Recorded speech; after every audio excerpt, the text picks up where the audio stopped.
Pençe-i Ali'dir illallah. Dedik ya, aşk ile olmalı her şey. Yürek ile olmalı her şey. Bizler Kızılbaşız. İmamet bizim hakkımız.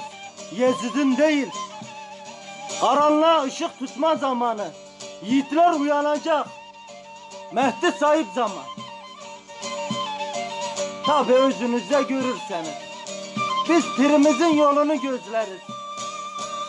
Mındar değiliz ki. Aşk böyle gelecek. Yüreklere dokunacak. Sevda böyle anlatılacak. Yüreğimiz yangın. Ne bilsin şapşal olanlar halimizi. Kerbela'da geldik dedik ya. Bu da bizim cengimiz olsun. Yezid'e bugün de yarın da nalet olsun.